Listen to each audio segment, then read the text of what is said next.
हरि ओम तत्सत। अध्यात्म रामायण अयोध्या कांड अष्टम सर्ग। भरत जी का वन को प्रस्थान, मार्ग में गुह और भारद्वाजी से भेंट तथा चित्रकूट दर्शन। होई है सोई जो राम रचि राखा, को करी तर्क बड़ा वैसाखा। जो स्वभाव। हरि ओम तत्सत। अध्यात्म रामायण अयोध्या कांड अष्टम सर्ग। भरत जी का वन को प्रस्थान, मार्ग में गुह और भारद्वाजी से भेंट तथा चित्रकूट दर्शन। जेहि के जेहि पर सत्य स्नेहु, सो तेहि मिलई ना कछु संदेहु। श्री महादेव जी बोले, हे पार्वती, एक दिन मुनीश्वरों के सहित मंत्रियों से घिरे हुए भगवान वशिष्ठ जी देव सभा के सदृश राजसभा में आए। वहाँ दूसरे ब्रह्मा जी के समान आसन पर विराजमान श्री वशिष्ठ जी ने भाई शत्रुघ्न के सहित भरत जी को बुलाकर आसन पर बैठाया और उन शत्रु दमन भरत जी से इस प्रकार देश कालोचित वाक्यों में कहा। वत्स, तुम्हारे पिता के कथनानुसार आज हम तुम्हें राजपद पर अभिषिक्त करेंगे। हे पुरुष श्रेष्ठ, कैकेयी ने तुम्हारे लिए राजा से राज्य मांगा। राजा सत्यपरायण थे, इसीलिए प्रतिज्ञा करने के कारण उन्होंने उसे दे दिया। मुनिजनों द्वारा मंत्रोच्चार पूर्वक आज तुम्हारा अभिषेक होना चाहिए। यह सुनकर भरत जी बोले, हे मुनिनाथ, राज्य से मेरा क्या प्रयोजन है? महाराज राम ही राज अधिराज हैं, हम तो उन्हीं के दास हैं।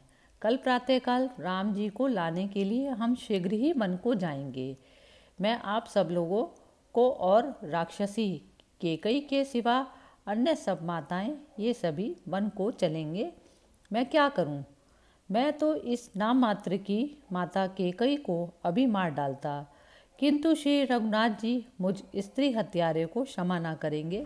अतः कुछ भी हो, कल प्रातःकाल होते ही आप लोग चलें या ना चलें, मैं तो शत्रुघ्न के सहित पैदल ही दंडकारण्य को जाऊंगा। हे मुने, जिस प्रकार राम जी गए हैं उसी प्रकार जब तक श्री रामचंद्र जी ना लौटेंगे तब तक मैं भी शत्रुघ्न के सहित वल्कल वस्त्र और जटाजूट धारण कर कंदमूल फल आदि खाकर भोजन करूंगा और पृथ्वी पर शयन करूंगा। ऐसा निश्चय कर भरत जी मौन हो गए। तब सब लोग प्रसन्न होकर साधु साधु कहकर उनकी प्रशंसा करने लगे। उसके बाद प्रातःकाल होने पर भरत जी के कूच करते समय हाथी और घोड़ों के सहित समस्त सैनिक सुमंत्र की प्रेरणा से उनके साथ चले। कौशल्या आदि महारानियां तथा वशिष्ठ आदि द्विजगण पृथ्वी को आच्छादन करके उनके आगे पीछे और इधर उधर यथा योग्य रीति से चलने लगे। इस प्रकार श्रृंगवेरपुर पहुँचने पर वह महान सेना शत्रुघ्न की प्रेरणा से गंगा तट पर जहाँ तहाँ ठहर गई। भरत का आगमन सुन गुह को यह शंका हुई कि भरत बड़ी सेना लेकर आए हैं, अतः वे राम के अनजान में उनका कोई अनिष्ट करने के लिए तो न जाते हों। मुझे उनके पास जाकर उनका मर्म जानना चाहिए। यदि उनका भाव ठीक हो तब तो वे भले ही पार चले जाएं, नहीं तो इसके विपरीत उपाय करना पड़ेगा। अतः मेरे जाति वाले अस्त्र शस्त्र लेकर सावधानी से सब और देखते हुए चौकस रहें और सब नावों को खींचकर गंगा के बीच में खड़ी कर दें। इस प्रकार सबको आज्ञा दे गुह नाना प्रकार की बहुत सी भेंटें लेकर अपने बहुत से हथियारबंद जाति भाइयों के साथ भरत जी के पास आया। वहाँ उनके सामने सब सामग्री रखकर इधर उधर देखते हुए उसने देखा कि मेघश्याम भरत चीर वस्त्र और जटाजूट धारण किए छोटे भाई और मंत्रियों के साथ बैठे हैं। वे राम ही का स्मरण कर रहे हैं और राम राम का जाप करके कर रहे हैं, यह देखकर उसने पृथ्वी पर सिर रखकर भरत जी को प्रणाम किया और बोला, मैं गो हूँ।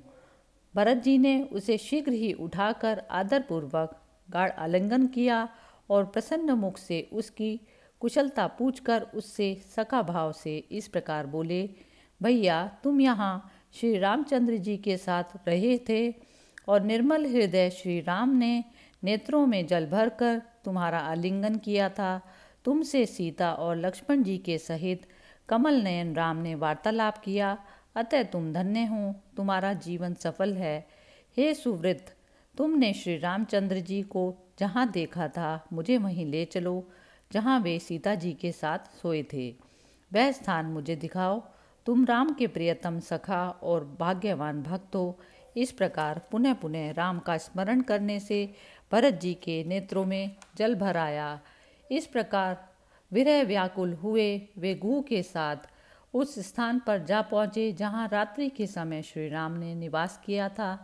वहाँ जाकर उन्होंने उस कुशा बिछाए शयन स्थान को देखा। वह सीता जी के आभूषणों से जड़े हुए सुवर्ण कर्णों से सुशोभित था। उसे देखकर भरत जी का हृदय दुख से भर आया और वे इस प्रकार विलाप करने लगे, अहो जो अति सुकुमारी जनक दुलारी सीता राजमहल में कोमल बिछोने से युक्त अति सुंदर रत्न पर्यंग पर श्री राम जी के साथ शयन किया करती थी, वे ही मेरे दोष से श्री रामचंद्र जी के साथ इन कुशाओं की सारथी पर किस प्रकार क्लेशपूर्वक सोती होंगी।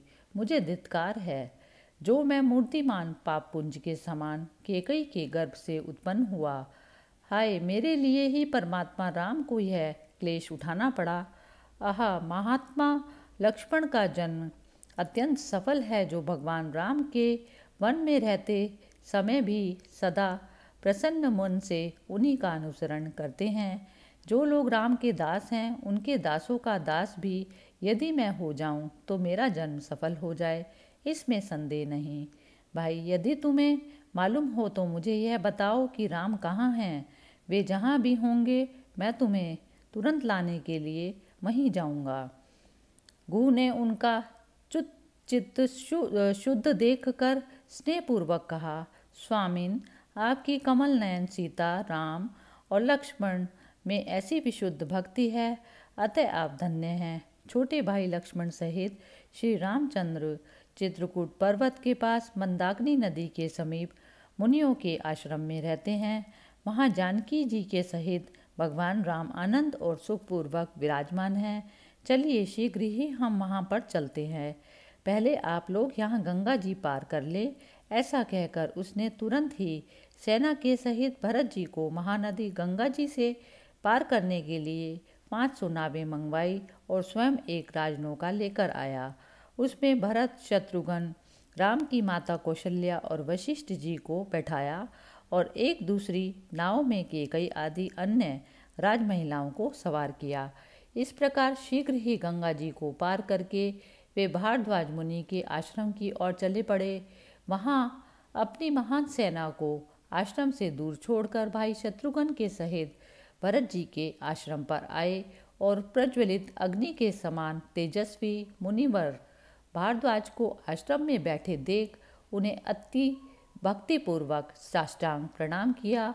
मुनीश्वर को जब यह मालूम हुआ कि वे दशरथ नंदन भरत हैं, तब उन्होंने प्रीतिपूर्वक उनकी पूजा की और उन्हें जटा, वल्कल आदि धारण किए देख कुशल प्रश्न के अनंतर पूछा, भाई भरत, राज्य शासन करते हुए तुमने आज यह वल्कल आदि कैसे धारण कर किए हैं और इस मुनि जन सेवित तपोवन में तुम किस लिए आए हो। भारद्वाज जी के ये वचन सुनकर भरत ने नेत्रों में जल भरकर कहा, भगवान, आप सब जानते हैं क्योंकि आप सर्व अंतर्यामी हैं, फिर भी आप जो कुछ पूछ रहे हैं वह मेरे ऊपर आपकी कुछ कृपा ही है। केकई ने श्री रामचंद्र जी के राज्याभिषेक में विघ्न उपस्थित करने वाला और वनवास आदि विषयक जो कुछ कार्य किया है, हे मुनि श्रेष्ठ, आपके चरणों का साक्षी करके कहता हूँ, मुझे उसके विषय में कुछ भी पता नहीं था।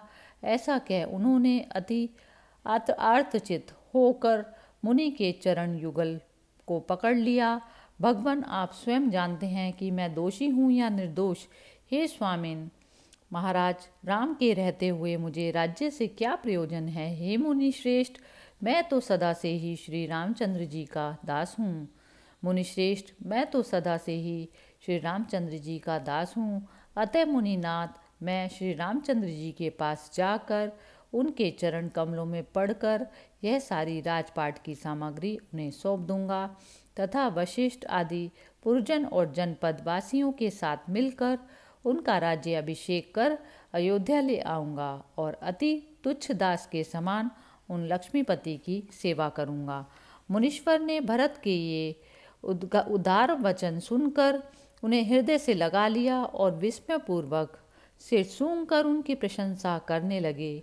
वे बोले, बेटा, अपने ज्ञान चक्षुओं से मैंने पहले ही ये होने वाली बातें जान ली थी। तुम शोक ना करो। तुम तो लक्ष्मण जी की अपेक्षा भी राम के परम भक्त हो। हे हनग, मैं सेना के सहित तुम्हारा आतिथ्य सत्कार करना चाहता हूँ। आज सेना सहित तुम यहीं भोजन करो, कल राम के पास जाना। भरत जी ने कहा, आपकी जैसी आज्ञा होगी वही होगा। तब मुनिवर भारद्वाज आचमन कर मौन होकर यज्ञशाला में बैठे। वहाँ बैठकर उन कामप्रद मुनीश्वर ने समस्त कामनाओं को पूर्ण करने वाली कामधेनु का स्मरण किया। तब उस कामधेनु ने इच्छा अनुसार संपूर्ण अलौकिक भोग प्रस्तुत किए। उसने सेना सहित भरत जी के संपूर्ण मनोरथों को इस प्रकार पूर्ण किया जिससे वे समस्त सैनिक संतुष्ट हो गए। फिर उन योगीराज ने शास्त्र अनुकूल प्रथम वशिष्ठ जी की पूजा की और उसके बाद सेना सहित भरत जी को तृप्त किया। इस प्रकार उस स्वर्ग सदृश आश्रम में एक दिन रहकर प्रातःकाल मुनिवर को प्रणाम कर उनकी आज्ञा ले भाई सहित भरत जी रामचंद्र जी के पास चले। चित्रकूट के निकट पर पहुंचने पर उन्होंने सैनिकों को दूर खड़ा कर दिया और स्वयं राम दर्शन की लालसा से आगे बढ़े। परंतु तब भरत जी शत्रुघ्न, सुमंत्र और गुहो के साथ समस्त तपस्वियों के आश्रमों में खोजते खोजते फिर आए, किंतु उन्हें श्री रामचंद्र जी की कुटी कहीं ना मिली। तब उन्होंने ऋषि मंडली से पूछा, सीता और लक्ष्मण जी सहित श्री रघुनाथ जी कहाँ रहते हैं? उन्होंने कहा, सामने वाले पर्वत के उस और श्री मंदाकिनी जी के उत्तरीय तट पर वनावली से सुशोभित राम की परम रमणीक एकांत कुटी है। वह फल युक्त आम्र वृक्ष, पनस और कंदली खंड केले की क्यारियों से घिरी है तथा उसके चारों ओर बहुत से चंपक, कचनार, नागकेशर के भी वृक्ष सुशोभित हैं। मुनियों के इस प्रकार बतलाने पर भरत जी प्रसन्नतापूर्वक मंत्रियों को साथ ले सबसे आगे रघुनाथ जी के निवास स्थान को चले। आगे बढ़ने पर भाई के सहित भरत जी ने दूर से ही राम का मुनिजन सेवित अति सुंदर और भासमान सुंदर भवन देखा, जिसमें वृक्ष की शाखा पर वलकल वस्त्र और वृक्ष चर्म टंगे थे और श्री रामचंद्र जी के वास करने के कारण जो परम रमणीय था। इति श्रीमद् अध्यात्म रामायणे उमा महेश्वर संवादे अयोध्या कांडे अष्टम सर्गः समाप्तः। हरि ओम तत्सत्। मंगल भवन मंगल हारी, द्रवौसो दशरथ अजिर बिहारी। हरि ओम तत्सत। अध्यात्म रामायण अयोध्या कांड नवम सर्ग। भगवान राम और भरत जी का मिलन, भरत जी का अयोध्यापुरी को लौटना और श्री रामचंद्र जी का अत्रि मुनि के आश्रम पर जाना। श्री शंकर महादेव जी पार्वती जी से बोले, हे पार्वती। उसके बाद श्री भरत जी अति मग्न मन से सीता और राम के चरण चिन्हों से सुशोभित आश्रम के समीप अति सुंदर और पवित्र स्थल पर पहुँचे। वहाँ उन्होंने सब और भगवान रामचंद्र के वज्र, अंकुश, कमल और ध्वजा आदि के चिन्हों से सुशोभित तथा पृथ्वी के लिए अति मंगलमय चरण चिन्ह देखे। उन्हें देखकर भाई शत्रुघ्न के सहित वे उस चरण रज में लौटने लगे और मन ही मन कहने लगे, अहो मैं धन्य हूँ जो आज श्री रामचंद्र जी के उन चरणार्थ बिंदों के चिन्हों से सुशोभित भूमि को देख रहा हूँ, जिनकी चरण रज को ब्रह्मा आदि देवगण और संपूर्ण श्रुतियाँ भी सदा खोजती रहती हैं। इस प्रकार जिनका हृदय अद्भुत प्रेम से भरा हुआ है, मन रघुनाथ जी की भावना में डूबा हुआ है तथा वक्षस्थल आनंद अश्रुओं से भीगा हुआ है, वे भरत जी धीरे धीरे श्री हरि के आश्रम के निकट पहुँचे। वहाँ उन्होंने दूर्वा दल के समान श्याम शरीर और विशाल नयन श्री रघुनाथ जी को बैठे हुए देखा, जो जटाओं का मुकुट और नवीन वत्कल वस्त्र धारण किए थे तथा प्रसन्न वदन और मध्यान्ह सूर्य के समान प्रभायुक्त थे, जो शुभ लक्षणा श्री जनक नंदिनी की ओर निहार रहे थे तथा श्री लक्ष्मण जी जिनके चरण कमलों की सेवा कर रहे थे, उन्हें देखते ही भरत जी ने दौड़कर हर्ष और शोक युक्त होकर तुरंत उनके चरण युगल पकड़ लिए। बड़ी भुजाओं वाले श्री रामचंद्र जी ने अपनी दोनों बाहुओं से उन्हें उठाकर आलिंगन किया और उन्हें गोद में बैठाकर अपने आंसू से सींचते हुए बारंबार हृदय से लगाया और फिर प्यासी गोएं जिस प्रकार जल की ओर दौड़ती हैं, उस प्रकार कौशल्या आदि समस्त माताएं रघुनाथ जी को देखने के लिए बड़ी शीघ्रता से आगे बढ़ी। राम जी ने अपनी और माता को आते देखकर शीघ्रता से उठकर उनका चरण वंदन किया। उन्होंने अत्यंत दुख से नेत्रों में जल भरकर पुत्र को हृदय से लगाया। फिर श्री रघुनाथ जी ने उसी प्रकार अन्य माताओं को भी प्रणाम किया। उसके बाद मुनिश्रेष्ठ वशिष्ठ जी को आते देख उन्हें साष्टांग प्रणाम कर बारंबार कहने लगे, मैं धन्य हूँ, मैं धन्य हूँ। फिर श्री रघुनाथ जी ने सबको यथा योग्य बैठाकर पूछा, कहिए हमारे पिताजी कुशल से तो हैं? उन्होंने मेरे वियोग से अत्यंत दुख आतुर होकर मेरे लिए क्या आज्ञा दी है? तब वशिष्ठ जी ने कहा, हे रघुनंदन, तुम्हारे पिता ने तुम्हारे वियोग से अति संतप्त होकर हे राम, हे राम, हे सीते, हे लक्ष्मण, इस प्रकार तुम्हारा ही चिंतन करते हुए प्राण छोड़ दिए। कानों में शूल के समान लगने वाले गुरु के इन वचनों को सुनकर श्री राम और लक्ष्मण हाय हम मारे गए इस प्रकार रोते हुए सहसा गिर पड़े। तब समस्त माताएं और अन्य सभी भी रोने लगे। श्री रामचंद्र जी बार बार कहने लगे, हा तात, हे दया में आप मुझे छोड़कर कहाँ चले गए? हे महाबाहो, मैं अनाथ हो गया, अब मुझे कौन लड़ाएगा? फिर इस प्रकार सीता जी और लक्ष्मण जी भी बहुत विलाप करने लगे। तब वशिष्ठ जी ने शांति में वाक्यों से वह शोक शांत किया और फिर सब लोग मंदाकिनी पर जाकर स्नान करके पवित्र हुए। वहाँ सबने जलगांक्षी महाराज दशरथ को जलांजलि दी और लक्ष्मण जी के सहित श्री रामचंद्र जी ने पिंडदान किया। जो हमारा अन्न है वही अन्न हमारे पितरों को प्रिय होगा, यही स्मृति की आज्ञा है। ऐसा कह उन्होंने इदगी फल के बिन पर बनाकर उन पर मधु डालकर उन्हें दान किया। फिर नेत्रों में शोकाश्रु भरे हुए वे पुनः स्नान करके आश्रम में आए। इसी प्रकार सब भी बहुत देर तक रोकर अंत में स्नान करके आश्रम को लौटे। उस दिन सबने उपवास किया। दूसरे दिन मंदाकिनी के निर्मल जल में स्नान कर भरत जी ने आश्रम में बैठे हुए श्री रामचंद्र जी के पास आकर कहा, हे राम, हे राम, हे महाभाग, आप अपना अभिषेक कीजिए। यह पैतृक राज्य आपका ही है, आप इसका पालन करें। आप हमारे बड़े भाई हैं, पिता तुल्य हैं। महाराज, प्रजा का पालन करना यही क्षत्रियों का मुख्य धर्म है। अतः आप नाना प्रकार के यज्ञों से यजन करके फिर वंश वृद्धि के लिए पुत्र उत्पन्न कर उसे बड़े होने पर राज सिंहासन पर बैठा तब वन को जाएं।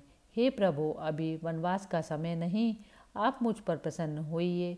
मेरी माता का जो भी कुछ अपराध है उसे भूल जाइए और हमारी रक्षा कीजिए। ऐसा कहकर उन्होंने भाई के चरणों को भक्तिपूर्वक अपने मस्तक पर रख लिया और श्री रामचंद्र जी के सम्मुख दंड के समान पृथ्वी पर गिर पड़े। राम जी को भरत को शीघ्रता से उठाकर अति प्रेम पूर्वक गोद में बिठा लिया और नेत्रों में प्रेम अश्रु भरकर धीरे धीरे उनसे कहने लगे, भाई मैं जो कहता हूँ वह सुनो। तुम जो कुछ कहते हो वह बिल्कुल ठीक है, किंतु पिताजी ने मुझे आज्ञा दी थी कि मैं 14 वर्ष दंडकारण्य में रहकर फिर अयोध्या में आऊँ। इस समय यह संपूर्ण राज्य मैं भरत को देता हूँ, अतः स्पष्ट ही पिताजी ने यह राज्य तुम्ही को दिया है, और वैसे ही मुझे उन्होंने दंडकारण्य का राज्य दिया है। इसीलिए हम दोनों को ही प्रयत्नपूर्वक पिताजी के वचनों को सफल करना चाहिए। जो मनुष्य अपने पिता के वचनों का उल्लंघन कर स्वेच्छापूर्वक बरतता है वह जीता हुआ भी मृतक के समान है और शरीर छोड़ने पर नरक को जाता है। रीति सदा चली आई, प्राण जाए पर वचन न जाई। तब भरत जी ने श्री रामचंद्र जी से कहा, यदि पिताजी ने कामी मूढ़ बुद्धि स्त्री के वशीभूत होकर भ्रांत चित्त और उन्मत्त होने के कारण ऐसा भी कहा है तो भी उसे सत्य ना मानिए। जिस प्रकार बुद्धिमान लोग भ्रांत पुरुषों के वाक्य का आदर नहीं करते, श्री राम जी बोले, पिताजी ने स्त्रीवश, कामवश अथवा मूढ़ बुद्धि होकर ऐसा नहीं कहा।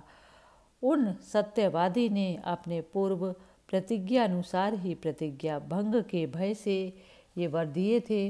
महान पुरुषों को असत्य से नरक की अपेक्षा भी अधिक भय हुआ करता है। मैं भी ऐसा ही करूँगा, यह कहकर उनसे सत्य प्रतिज्ञा कर चुका हूँ। फिर मैं रघुवंश में जन्म लेकर अपना वचन कैसे उलट सकता हूँ। राम जी का यह कथन सुनकर भरत जी बोले, हे सुव्रत, पिताजी के कथनानुसार मैं आपके समान 14 वर्ष तक वलकल वस्त्र धारण कर वन में रहूँगा और आप सुखपूर्वक राज्य भोगिए। तब श्री राम जी बोले, पिताजी ने तुमको यह राज्य और मुझे वनवास दिया है। अब यदि मैं इसका उल्टा करूं तो असत्य ज्यों का त्यों ही रहता है। भरत जी बोले, अच्छा, यदि आप वन से नहीं लौटना चाहते तो मुझे आज्ञा दीजिए, जिससे मैं भी वन में आकर लक्ष्मण के समान ही आपकी सेवा करूं। नहीं तो मैं अन्न छोड़कर इस शरीर को त्याग दूंगा। अपना ऐसा निश्चय प्रकट कर और मन ही मन में यही ठान कर कि वे धूप में कुशा बिछाकर पूर्व की ओर मुख करके बैठ गए। भरत जी का ऐसा हठ देखकर श्री रामचंद्र जी ने अत्यंत विस्मित हो गुरु वशिष्ठ जी को नेत्रों से संकेत किया। तब ज्ञानियों में श्रेष्ठ वशिष्ठ जी ने भरत को एकांत में ले जाकर कहा, वत्स, मैं जो कहता हूँ यह सुनिश्चित गुह्य रहस्य की बात सुनो। भगवान राम साक्षात नारायण हैं। पूर्व काल में ब्रह्मा जी से की प्रार्थना के अनुसार उन्होंने रावण को मारने के लिए दशरथ के यहाँ पुत्र रूप में जन्म लिया। इसी प्रकार योग माया ने, जनक नंदिनी ने सीता के रूप में अवतार लिया है और शेष जी लक्ष्मण जी के रूप उत्पन्न होकर उनका अनुगमन कर रहे हैं। वे रावण को मारना चाहते हैं, इसीलिए निसंदेह वन को ही जाएंगे। केकई के जो भी कुछ वरदान आदि और निष्ठुर भाषण आदि कार्य हैं, वे सब देवताओं की प्रेरणा से ही हुए हैं, नहीं तो वह ऐसे वचन कैसे बोल सकती थी। इसीलिए हे तात, तुम राम को लौटाने का आग्रह छोड़ दो और माताओं तथा महती सेना के सहित अयोध्या वापस लौट चलो। राम की भी कुल सहित रावण का अहंकार और संहार करके वहाँ शीघ्र ही आ जाएंगे। गुरुजी की ये बात सुनकर भरत को अति विस्मय हुआ और उन्होंने आश्चर्यचकित होकर श्री रामचंद्र जी के पास जाकर कहा, हे राजेंद्र, आप मुझे राज्य शासन के लिए अपनी जगत पूज्य चरण पादुकाएं दीजिए। जब तक आप लौटेंगे तब तक मैं उन्हीं की सेवा करता रहूँगा। ऐसा कहकर भरत जी ने उनके चरणों में 2 दिव्य पादुकाएं पहना दी। श्री रामचंद्र जी ने भरत का भक्तिभाव देखकर वे खड़ाऊ उन्हें दे दी। भरत जी ने वे रत्न जड़ित दिव्य पादुकाएं लेकर श्री रामचंद्र जी की परिक्रमा की और उन्हें बारंबार प्रणाम किया। उसके बाद वे भक्तिवश गदगद वाणी से बोले, हे राम, यदि 14 वर्ष के व्यतीत होने पर आप पहले दिन ही अयोध्या नहीं पहुँचे तो मैं महान अग्नि में प्रवेश कर जाऊंगा। तब श्री रामचंद्र जी ने बहुत अच्छा कह भरत जी को विदा किया। उसके बाद बुद्धिमान भरत जी ने संपूर्ण सेना वशिष्ठ, शत्रुघ्न समस्त माताओं तथा मंत्रियों के साथ चलने की तैयारी की।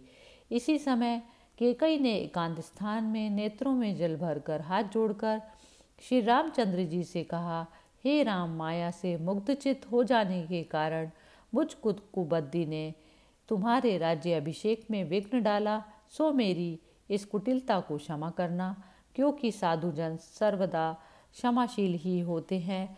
आप साक्षात विष्णु भगवान, अव्यक्त परमात्मा और सनातन पुरुष हैं। अपने माया में मनुष्य रूप से आप समस्त संसार को मोहित कर रहे हैं। आपकी ही प्रेरणा से लोग शुभ अथवा अशुभ कर्म करते हैं। यह संपूर्ण विश्व आपके ही अधीन है। अस्वतंत्र होने के कारण यह स्वयं कुछ भी नहीं कर सकता।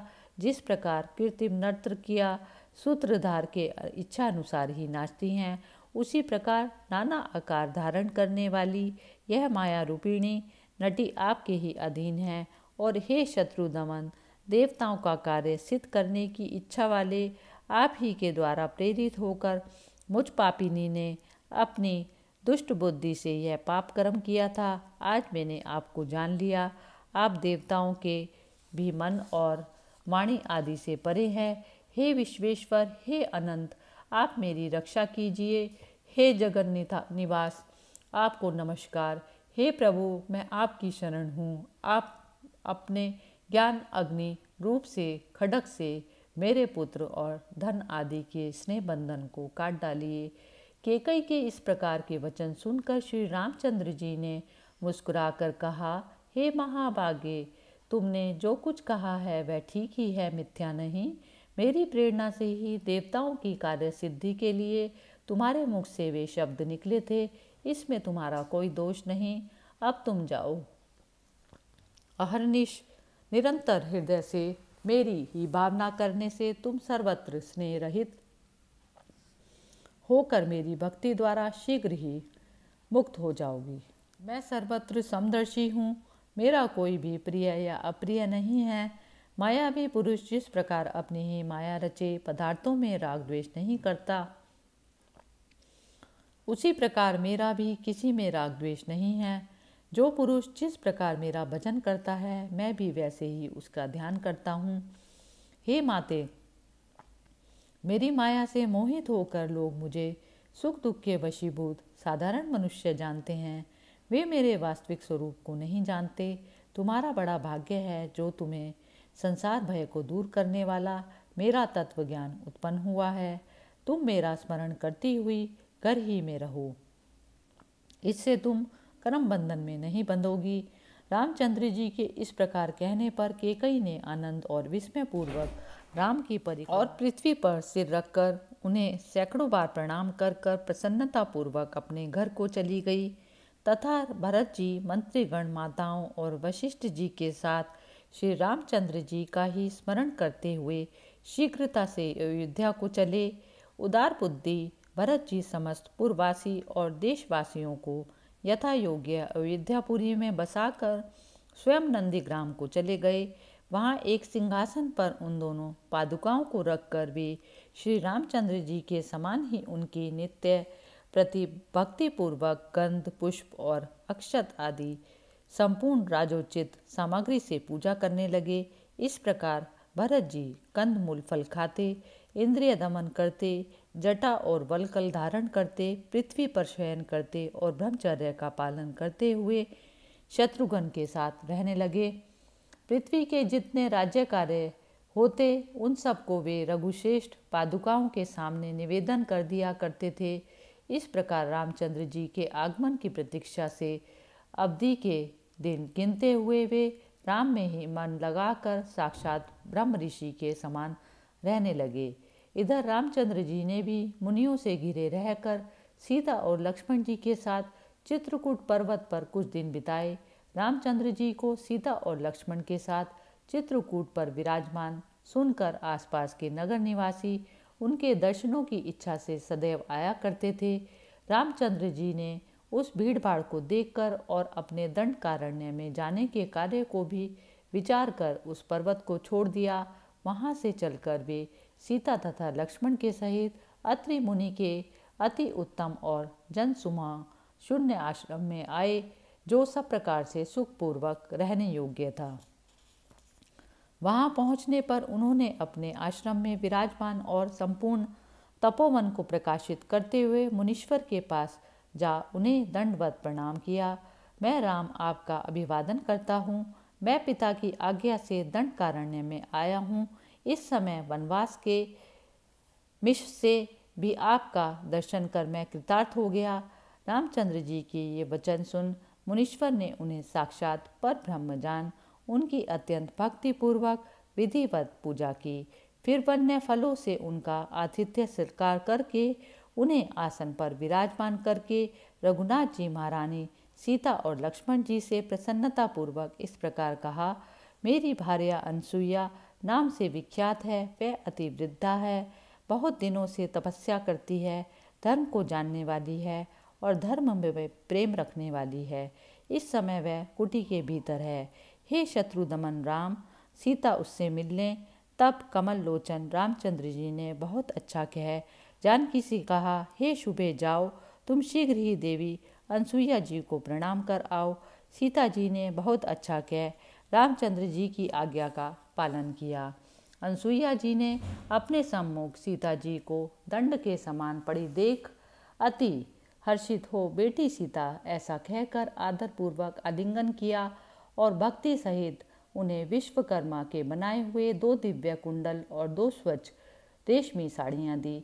सुंदर मुख वाली अनसुईया जी ने उन्हें दिव्य अंगराग भी दिया और कहा, हे कमलमुखी, इस अंगराग के लगाने से तेरे शरीर की शोभा कभी कम न होगी। हे जानकी, तुम पातिव्रत्य का पालन करती हुई सदा राम की ही अनुगामिनी रहना। रघुनाथ जी तुम्हारे साथ कुशल पूर्वक घर लौटें। फिर उन्होंने विधि पूर्वक लक्ष्मण और सीता जी के सहित श्री रामचंद्र जी को भोजन कराया। तत्पश्चात उन्होंने फिर श्री राम जी से हाथ जोड़कर कहा, हे राम, इन संपूर्ण भुवनों की रचना करके आप ही इनकी रक्षा के लिए देवता, मनुष्य और त्रियगादि योनियों में शरीर धारण करते हैं, तथापि देह के गुणों से आप लिप्त नहीं होते। संपूर्ण संसार को मोहित करने वाली माया भी आपसे सदा डरती रहती हैं। इति श्रीमद् अध्यात्म रामायणे उमा महेश्वर संवादे अयोध्या कांडे नवम सर्ग समाप्तः। अयोध्या कांड समाप्त। मंगल भवान अमंगल हारी, द्रवसो दशरथ अजिर बिहारी। हरि ओम तत्सत।